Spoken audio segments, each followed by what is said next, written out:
Hi guys, welcome to another episode of Before You Buy, where I give you a full rundown of soccer cleat releases brought to you by me, Kevin. Today we have the New Balance Furon V7 to go over, so let's get right into it. This generation released in the middle of last year, and it's the 7th edition of the Furon, the brand's speed silo, which had a lot of mixed reviews when it first started. For those new or relatively new to the New Balance brand, they've made leaps and bounds in soccer, generally speaking, partnering with more clubs, players, and stepping up their game and footwear. In terms of the upper, it's made up of what they're calling hypo knit, which is a single knit material inspired by the brand's Fuel Cell 5280 running shoe. It's quite soft and thin to give you a barefoot sensation. You'll notice they added a lace covering, which kind of reminds me of the Mercurial Vapor 4s. The slight difference here is that the asymmetrical lacing system, which really drives home the idea of having a clean and bigger striking zone. In terms of the sole plate, you have a Mercurial-like chevron stud pattern, and it's pretty aggressive. It's got a decent snap as you take off, which you'll see a lot of speed cleats have as well. It's nothing revolutionary here, but it's exactly what you would expect with a speed silo. The one thing that threw me off is the backward stud right in the middle of the cleat. Usually brands will throw a few studs not all facing forward, since you're going to move in multiple directions and not just forward, obviously. However, to throw this specific one facing back seemed a little random to me. In terms of fit, these are surprisingly one of the best fitting cleats I've worn this year, despite the asymmetrical lacing system.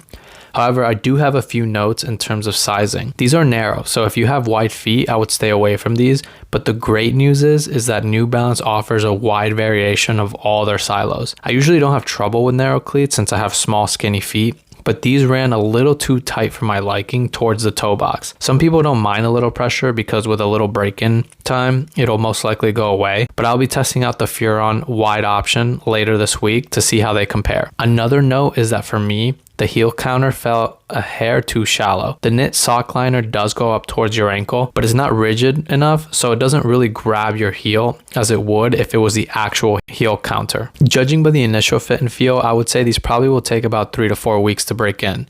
After that, it should be more of a comfortable experience. If you're looking at trying out a pair for yourself, I would recommend going true to size on these. I normally wear a size 8 US, and the ones on my feet now are a size 8 US. Now let's review the biggest win and loss of these cleats. The win here is that this cleat's lacing system and upper is surprisingly good. Not a lot of people test out brands outside the big three, being Nike, Adidas, and Puma, but New Balance with these recent updates to the silo have done a tremendous job in putting out a quality product. The biggest loss, in my opinion, is that the heel counter was a bit too short. Everything else with the fit really did feel great, but the heel counter for me needed to be deeper for it to really catch your heel. That's the New Balance Furon V7 for you.